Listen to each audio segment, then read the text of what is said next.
What is up, guys? My name, of course, is Carlo. Welcome yet to another video. We've got Richard Boorman in the house, finally. Yay! How you doing, bro? I'm good. How are you? Not too bad, sir. Not too bad. What's been happening? My turn. Hey? Been waiting my turn. I know, you're a main lead in the film as well, which is, you should have been first. But you're busy though, aren't you? So. I am busy, mate. I am working hard. Yeah. How's lockdown with you guys? Everything alright? It's good, mate. Well, I say it's good. Probably a bad choice of words there, but with the railway, we have to keep going. Yeah. Keep it running. So, unfortunately, we're still going out, still doing bits and pieces. Not as much as we were, obviously. You're classed as a key worker, aren't you? So. I am classed as a key worker, yes. Well done to you. I wouldn't say I'm on the level of saving lives, but getting the supplies there, I guess. I suppose. Important stuff. Yeah, it's good. Very eerie place at the moment in the world. Very eerie place. Yeah, it's quite scary. But do you know what? I had an awful dream last night. It weren't coronavirus, it was lions. Really weird dream. Yeah, it was crazy. There was lions everywhere. You've been watching that new programme, haven't you? I've been watching Zoo too much.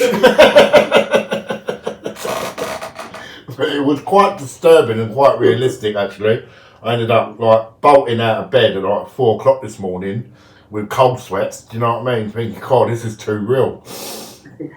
There was one scene where one of the lions got hold of Sarah, the missus, and he's literally ripped her in 2 pieces. Really graphic it was.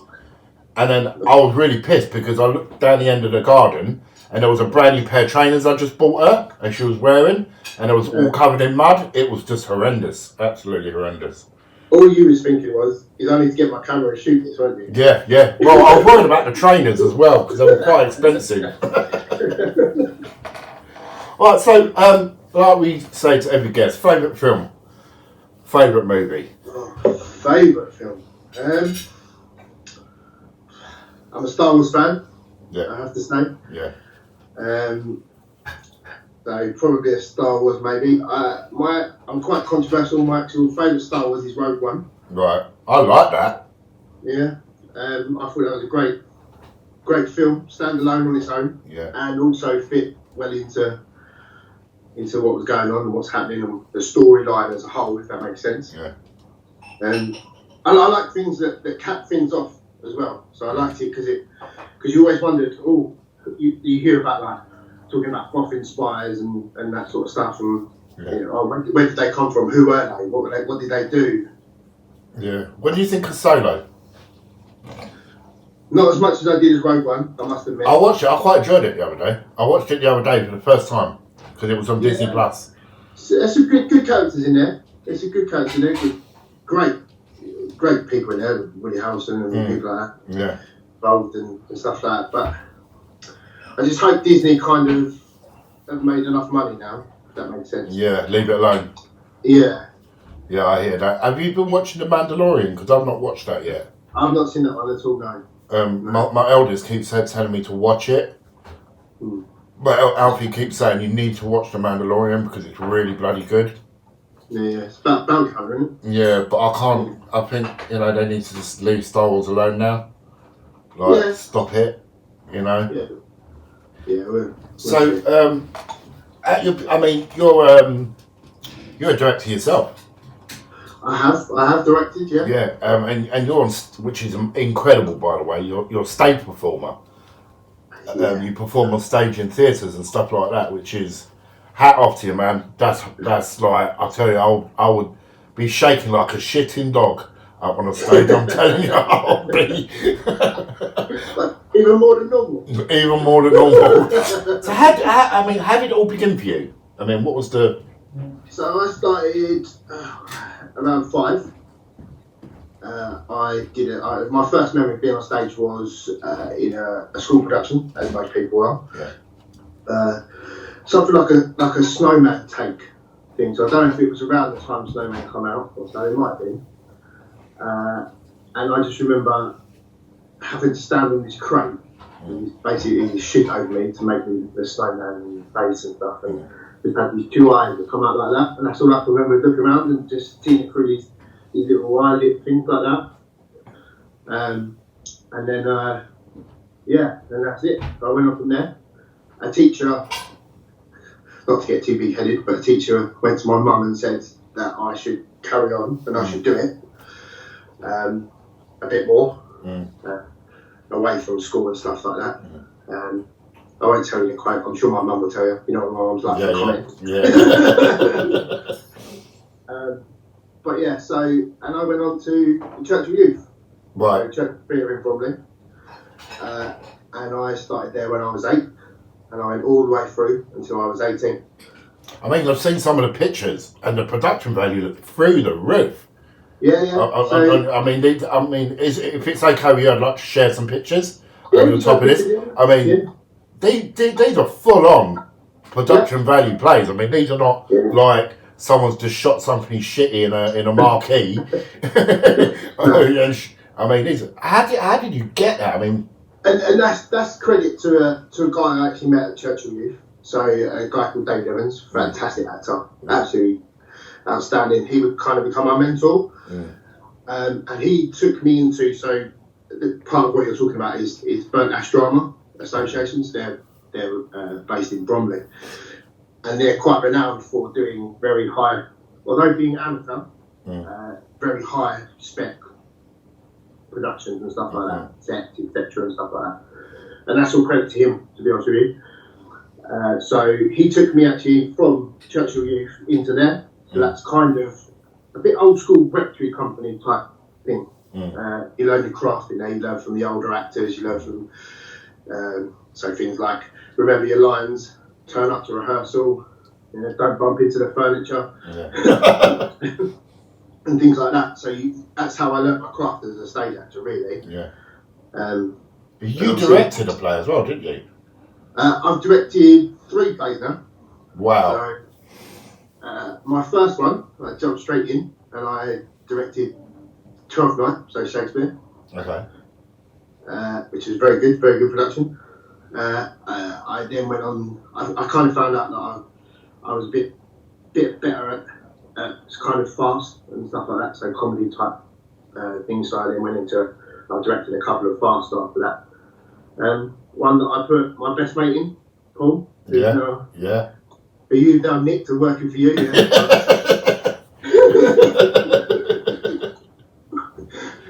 I'll get you and all.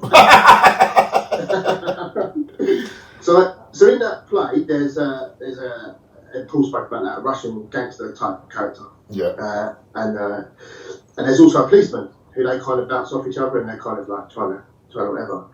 And at one point, even though I was directing it, I was kind of going to have to play the policeman. And the policeman's supposed to be intimidated by this character. So I kind of had to find someone that was a bit more. Can't get better than a Paul.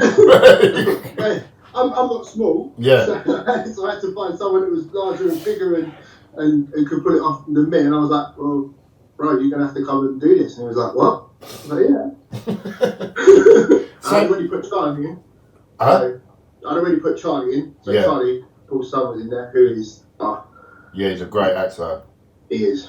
I mean, there's a lot of hidden talents in our movie, which is frightening because you just want really... And until they get on screen, I mean, it's just going to blow everyone's socks straight off. Yeah, I mean, Charlie come out of nowhere. Basically, he just said to me, he said, look, I want to try and see if I can do it. And I was like, yeah, come on then, let's do, we'll have a go. And I put him into like a World War II reenactment thing we got commissioned to do.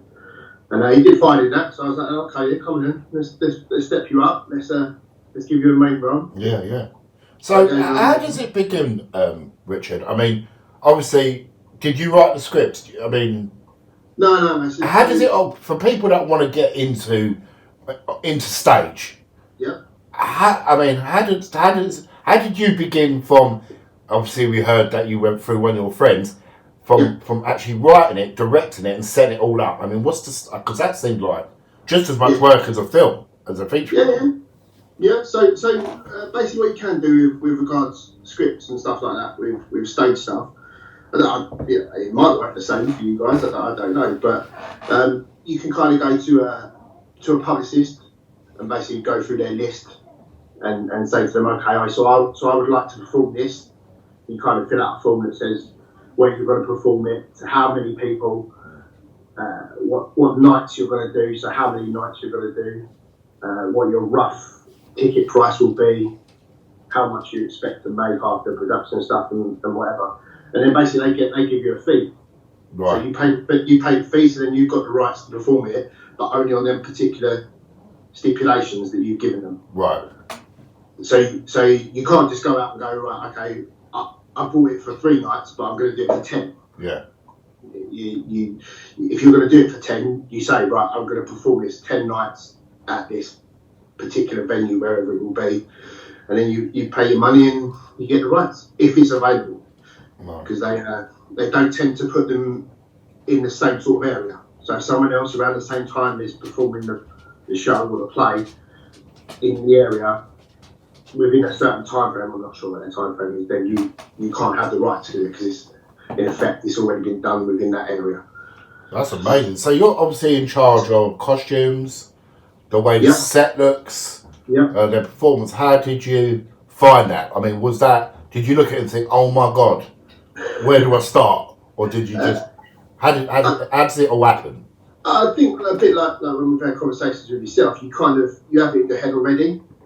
So you kind of think to yourself, well, actually, that's something that I'd like to do. That's something that I can see this particular area going in that way, or whatever, or something like that, or a particular scene, or a particular character, and you think, okay, so you build it from there. Some things come out during rehearsals and things like that. So, for instance, with Tom, Dick and Harry, which was the last one I directed, it ended up a very female-orientated cast, apart from the main 3 and Paul. Was there a reason behind that? Mainly casting, because obviously I'm not able to go out and audition loads of people and audition for you. I have to stick within the group, and people are members within the group. So I kind of had to change. So I changed the policeman to a female policeman. But then the whole play took on this edge about very powerful women, and that women were in control, and the men were the ones that were losing it. And the ones that were running around like headless chickens, obviously fast, lots of door opening, lots of people coming in, mistaken identities, all that sort of stuff was going on. But it was the men that were all involved and wrapped up in all that. That's amazing. So the whole thing took on a different slant through something that was out of my control, in a sense. Yeah. That is just, wow. I mean, it is.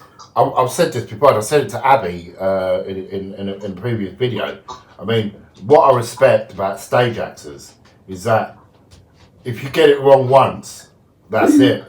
Yeah. You know, we're in film, we could shat, cut, reset. Do you know what I mean? But I mean, you obviously direct and you actually star in your productions as well. Yeah. Nerves wise, I mean, do you feel? You must be really nervous, or do you sort of start doing it and then you just get better and more confident as you go on? So I had a conversation again with David, the guy who I said is and still is my mentor within the theatre world. Yeah. About stuff, and I said to him, how do you put yourself in it? I said, because I don't think I could do that yet, but I couldn't see it if I was on stage, and I couldn't notice things that I would and whatever. And he actually come up with the fact that it's a bit of a control thing. Right. Yeah. So if he's in it, he can control where it's going. Right. Yeah. That's actually, I really like that. I think I need to appear more in the role. So I was like, oh, okay. I like that. I kind of get that. Yeah. But, so nerves-wise, acting, not outwardly, I get nervous as in a sense of I kind of get ill, so I get sore throats and things like that. I don't outwardly get nervous, so I wouldn't physically say, oh yes, I'm nervous, and you wouldn't know that I'm nervous, but things like that come out. Directing is a whole different, that's nerves galore, man. Yeah, I know. I say it. I know exactly where you're coming from, because I get... I shake anyway, as you all know. Do you know what I mean? So nobody knows when I'm nervous, which is great. Yeah. Do you know what I mean? But it's the fact that there's so much pressure on you to get everything right. You know, as I said this to Paul the other day, you need to get the lighting right, need to check your batteries, you've got to make sure that you actually, because my job as a director is to make you guys look amazing on screen. Yeah. You know, make you, so people look at you and they don't see Richard Boorman, they see Harper. Yeah. And they look past who you, because a lot of people that you know are going to watch this movie, which is coming. There's hopefully loads of people. So the job is for them to look past Richard and see Harper. Of course. Rather than just saying, oh, that's my buddy Richard. Do you see what I'm saying? Yeah, they're going to say that, but they're going to see the character more than they're going to see you. Sure. Yeah. And that's my goal. See, that's slightly different when you stage. So, for instance, your directing will carry on, as you said, because you can make changes along the way and stuff, and you can say, well, actually, that didn't quite work. Yeah. So let's try this from there. Whereas a stage show, you have to do all that before, and when it's gone up, so when the curtain's up and the show's running, that's a good point. It's over to the actors, and it's like, there you go, I've done my job now, and yeah. Yeah, no, that is actually an amazing point, because in film as a director, see, you'll write the script and you'll have the script in front of you, but then when you see it on camera, and when you actually look at the scene, sometimes like, maybe you should just change that a bit, or maybe I should add this, because I came out with, we've added another cast member, as you know, and that happened last week, because I was like, hang on, that scene, which I'm not going to obviously spoil it for people, seems amazing, but it seems a little bit empty. To me, it just seemed a little bit empty. So, you know, we brought this other character in just to give it a bit more power, the scene. Because it is already a powerful scene, but to make it a little bit more powerful. Well, no, I know what you're talking about, because you haven't even told me yet. I haven't, no, but she's on the group, a new actress. The group, the actress, I can basically tell you, but then I'll have to cut this bit out.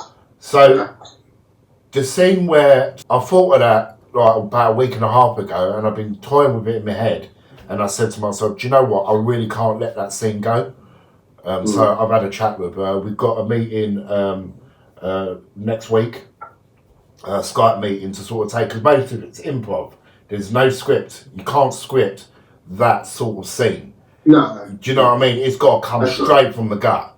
And she's an improv actress as well, which is amazing. So she's going to just smash it out of the park. Very much like Dan Duggan as Barry. Yeah. He's very improv. And he's going to shit people right up. Do you know what I mean? Yeah. So anyway. Yeah, he does. He's brilliant. So, the Wrong. You are the second part of Rob. So, Robert De Bruin, as you saw last week on the show, Richard plays Harper, who is Rob's partner, and he's the one that don't take no shit. He's the tough one. He's the tough one. How do you feel about this? Yes, as you know, it kind of come my way by... good luck. Good luck. Yeah, there was good luck in there as well. I have to say thank you to you for, I mean, you at that particular time, you didn't really know me. You didn't really know what I was capable of or not capable of, maybe. And you still went with it, and you went with, okay, maybe this guy can pull this off as well. Do you know what it is? I saw it in your eyes. I know this sounds really insane, but every time I sort of spoke to you when we had our first meeting, and I said hello to you, I saw it in your eyes. There was something there, and obviously Paul's been telling me, obviously before I met you, how good you are. As you know, Paul's your best mate, so Paul's a very good judge of character. Yeah. Do you know what I mean? He knows, and if Paul says this guy is good, 100% you'll be good. Do you know what I'm saying? And then when I first met you, I don't know, it's sort of, something happened. Do you know what I mean? And then we had that mishap, which I'm not going to go onto the show about. And then my instant reaction was not to sort of replace someone, but I sort of thought to myself, yeah, he's definitely Harper. But for me, obviously, knowing the person who was doing it first, they were perfectly capable of doing the job. Oh yeah, definitely. Doing the character. But it would have been different to mine. 100%. It would have been different to mine. Not just in look, but in demeanour and stuff like that. And also, I wanted to, coming from creating myself, I suppose, I just don't want to play a character. I'm perfectly capable of going on screen, reading my lines, like I said, not bumping into furniture, doing a good job, putting on a character, and going home, basically. But that's not what I'm about. That's not what you're about, and what this whole project is about. It's about creating lasting characters and characters that mean something and go somewhere. So that's hence the reason that I went back and looked at him and looked at what you had down on the page. So how did he get like that? How was he like that? What made him like that? What's his drive to get to? And we are gonna in part 2, we are gonna go a little bit deeper with you. And we really are gonna investigate these characters just a touch more before you get absolutely fucked up. Did I just give something away then? Maybe. It might happen. He might go, he might stay. We have to see. But yeah, no, so that's what I'm about, and the fact is that the project was there, obviously driven by yourself, and Paul started talking to me about it while we were training in the gym, and saying that obviously he'd done Twinkle with you, and that you were looking at another project. It was a bit of a touchy subject. How would I feel about if he put my name forward to get involved? And I was like, yeah, no problem. I mean, this is the biggest thing I've ever done. This is crazily huge because I set myself a goal for 2 pictures. 2 pictures. Do you know what I'm saying? But do you know what? I say balls to it. Go for it. Yeah. Do you know what I mean? If you're going to do something, I mean, a lot of people say, I'm going to do it, and never do it. You know, I think you need to, whether you're shooting a film on an expensive camera or on an iPhone, just get out there and do it. Yeah, Write if you've got something scripts in your head and you want to see it and you want it to create it and you've got the drive to create it, then why not? But the thing is, Richard, so many people have got so much passion for this movie. I'm overwhelmed with it. You know, I was speaking to our practical effects artist the other day. You know, and we've got the slogan now at the top of the poster. Yes, you know, which is massive. I mean, for an independent film, you know, to be able to write that at the top of a poster with their blessing, and they're like, go for it. I mean, I did have V from Vendetta, and he was like, listen, I was only on that for like 2 days. Put Predator Dark Ages instead. So I was like, okay, I have to change it all again. But to have, you know, films like The Descent and Predator Dark Ages on our actual movie, you know, is just incredible. And that just goes to show the amount of love we're getting. We're getting so much love. My inbox is filling up. I've got thousands of people like, give me a part, give me a part, give me a part, give me a part. Do you know what I mean?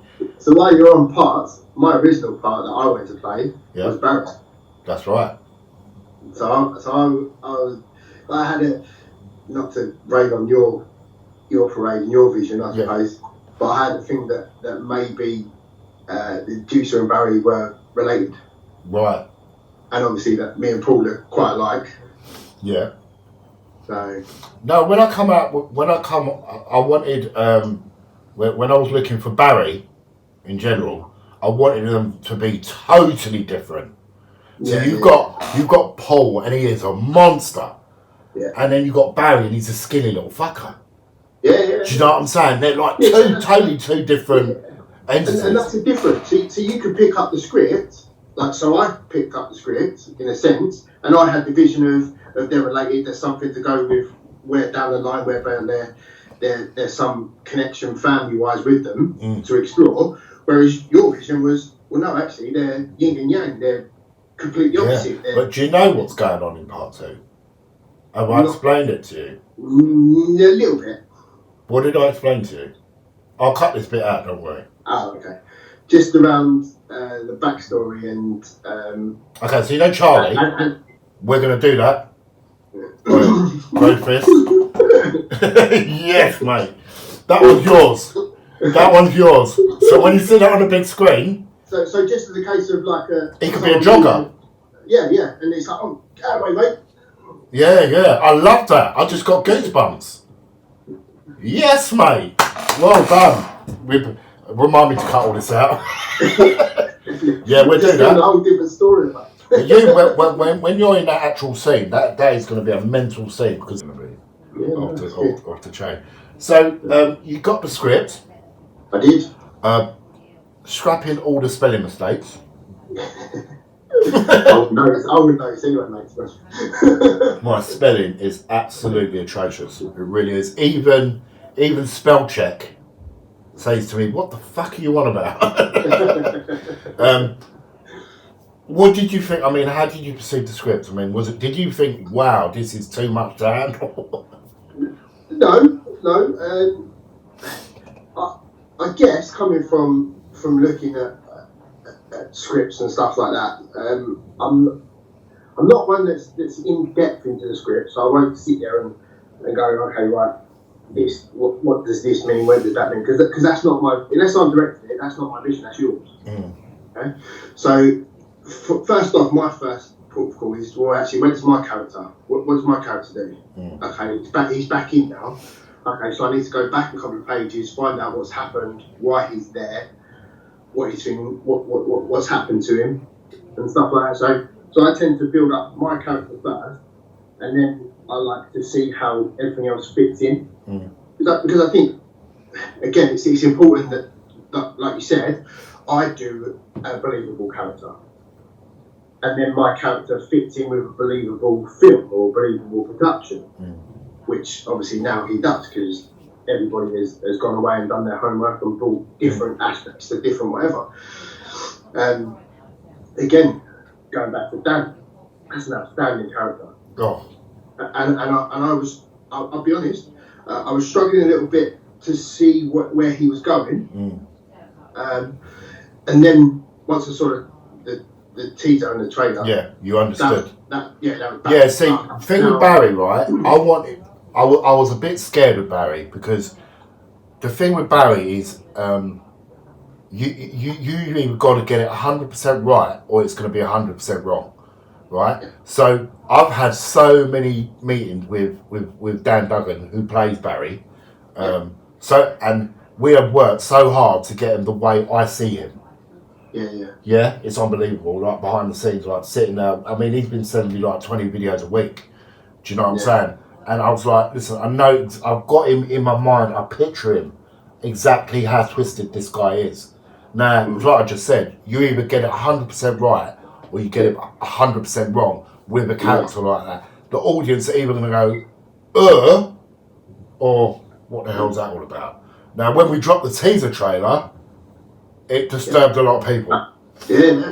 It shook a lot of people, which told me not only did we make a teaser trailer, so the whole team could sort of get together and to see how we're going to work, but I just wanted to see the response of Barry.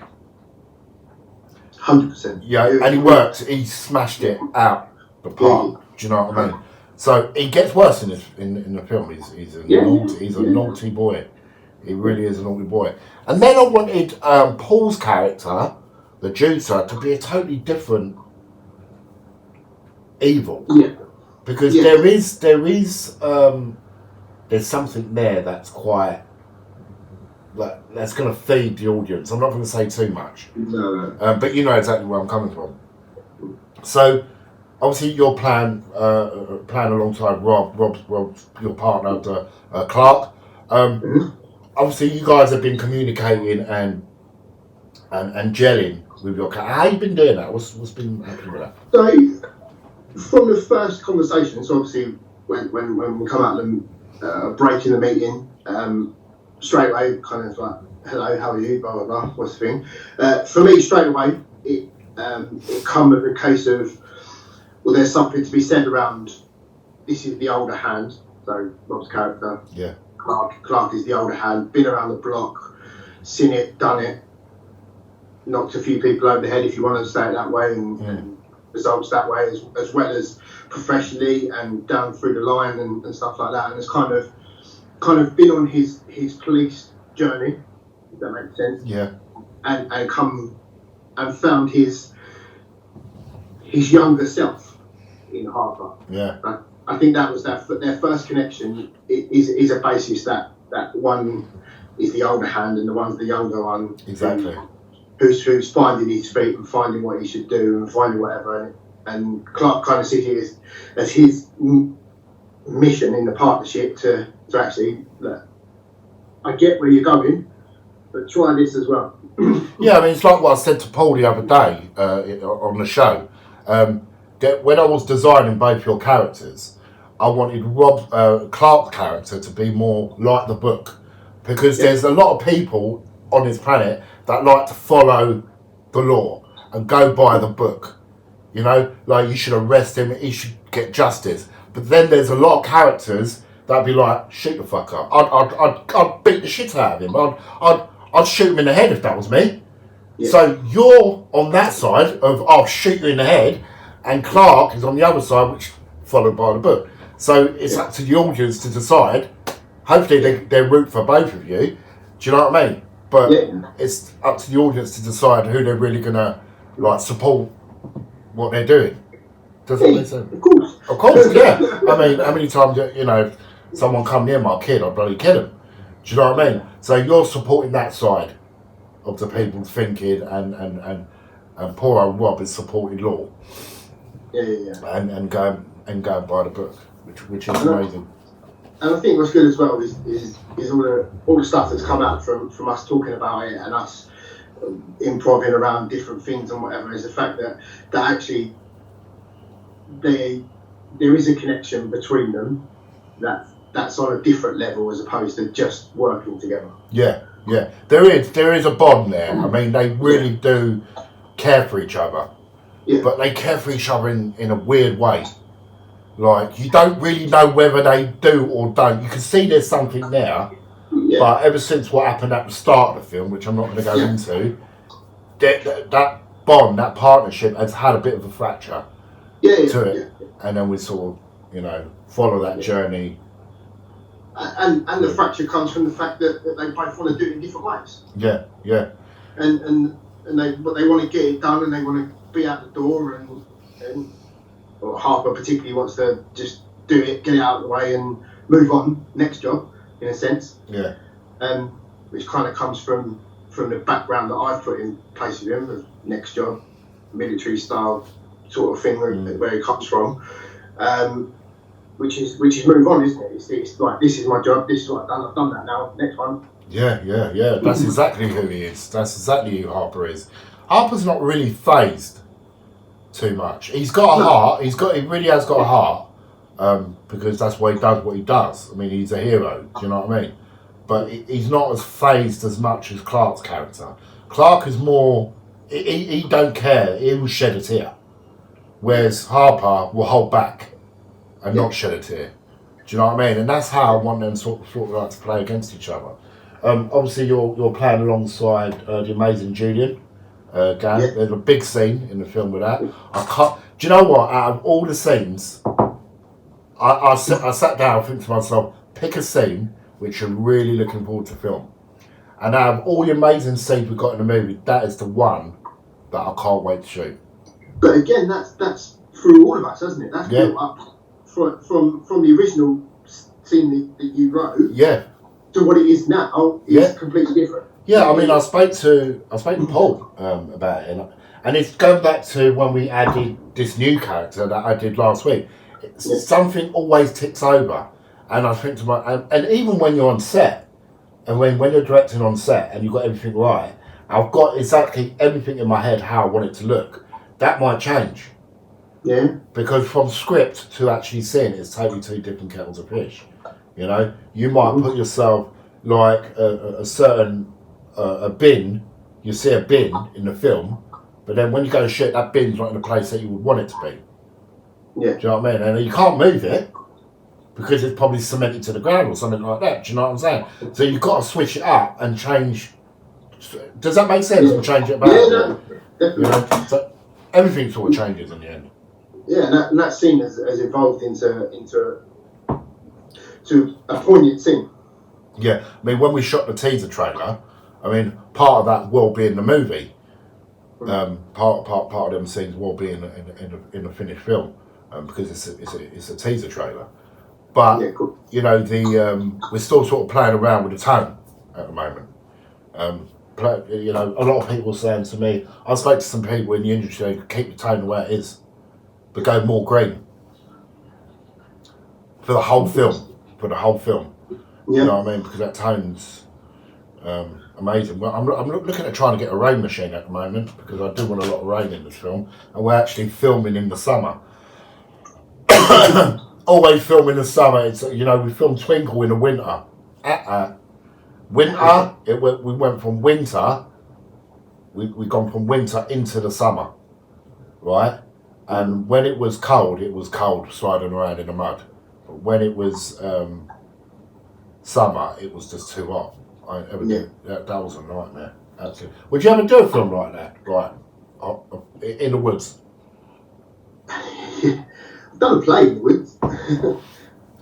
That's personal. Keep that to yourself.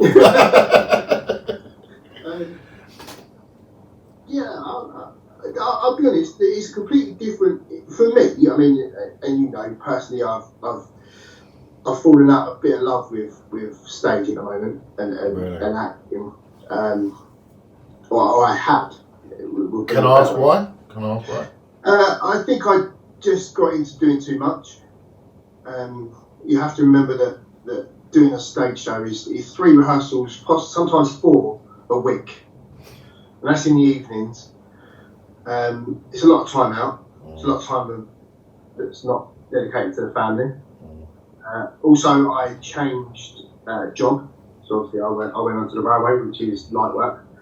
So that would have kind of meant that my evenings would have started around 6, 7 o'clock, and I'd have gone right the way round. And normally I would have at least a couple of hours sleep before I went to work. So I would miss out on that 3-4 times a week as well, which makes an impact on your health. Did it tire you out, or did you think I've done so much of it it bored me? It's actually the second time it's happened to me.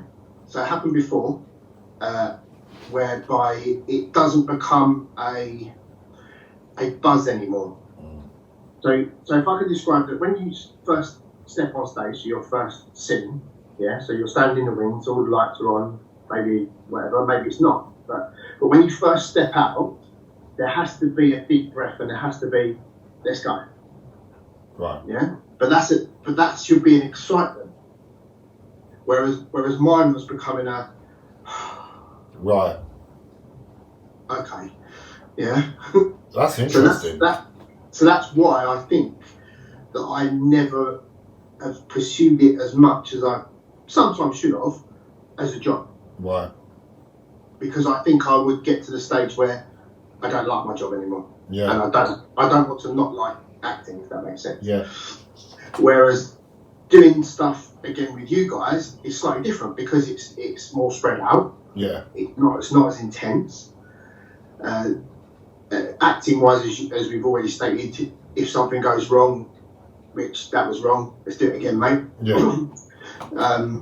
And I think that's what's made it get back into my system is the fact that it's different. Whatever anyone says, I know it's acting, acting's acting, but doing stage shows and doing film stuff is different. Yeah. And that's something I never realised myself. How I know. You know, it's funny you say that, Richard. I've heard Sir Ian McKellen say that. Yeah. He's a stage actor and he's a screen actor, and he says they're totally 2 different kettle of fish. Yeah. Totally different. So for instance, you know, I did a short film recently. It's coming out from. So I found it quite difficult at first to remember exactly what I'd done. So, for instance, in a stage show, although your lines hopefully are the same every night, kind of scenes might be a little bit different, and then someone might say something a little bit different, so you react to that a different way. Yeah.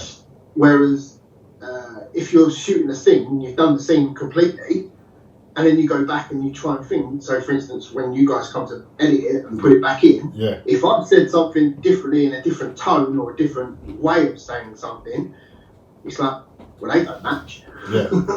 Yeah. It's crazy. I mean, totally agree with what you said. It's crazy how different they really are. They're sort of the same but different. I mean, you think to yourself, how does that work?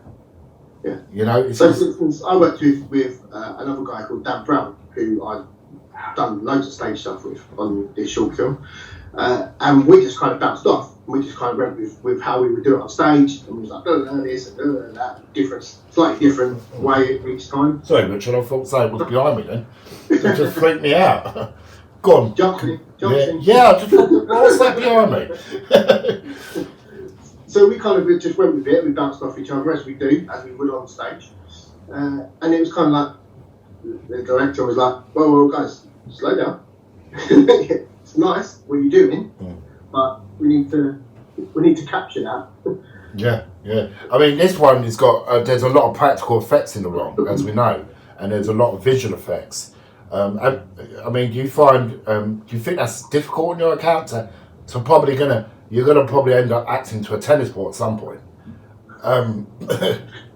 which is true. In the film, you will actually have to. I've acted with some people who could be like a tennis ball. Right? That'd be me. Even though we've never acted together. No comment. Oh, brilliant. So we are hopefully going to be starting shooting on the 1st of June. That is your first scene. Yeah. First scene, the 1st of June. Yeah. It's a bit weird, isn't it? Hopefully, unless this lockdown don't screw us up, but hopefully that's the first day. Excited?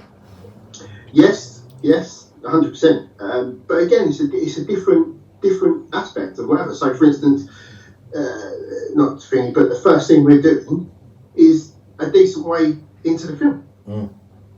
So that's again something that I'm not used to. So I'm used to running a story from start to finish. Yeah. That's what we did with Twinkle. We started at the beginning and done the scene as the film went on. But I sort of learned you can't really do it like that. You have to do the scenes when you can do the scenes, and then big jigsaw and put it all together. So again, it's about in your own head. Actually, what's happened up until to this point. What's gone on? Where's your character at that precise moment within the film, and bringing that out. So yeah, definitely. I can't wait for people to see you on the big screen. Hopefully, we'll be getting in the IMAX with this premiere in the IMAX cinema in Waterloo, which is going to be amazing. Hopefully, new tux. New tuxedo. But listen, Richard, thank you so much for being on the show. That's all right. My pleasure. You're an absolute legend, man. I can't wait to work really in depth with you on this. It's going to be so exciting. And can anyone see your work anywhere or anything? So when you shot the short film? So the short film's not done yet, as far as I'm aware. But as soon as it is, obviously we'll get a link out and stuff like that. I will share links on the channel to where you can see it once that's released, and we'll push it all over. And there's obviously loads of my stage, but there will be stills because you can't really get into filming stage shows. Yeah, you can't. You're not allowed. That is all you can't. But I'll be showing some stills along this video of you in these plays anyway, which is brilliant. There's some good ones in there. Yeah. Ping me over some of the ones you would prefer me to share. Are you happy with all of them? Yeah, brilliant. Richard, you're an absolute legend. Thank you so much for being on the show. As always, guys, if you're not subscribed to the channel, please hit that subscribe button. You'll be seeing plenty more of Mr. Boorman in the not too distant future. Get that right. Plenty of BTS. Loads of BTS of the wrong. You see Richard all the time. Richard, we love you very much, man. Thank you very much. Thanks for being on the show. And as always, guys, love you very much, and we'll definitely catch you in the next video. Ciao. Alfie Charlie marker, take 7. Action.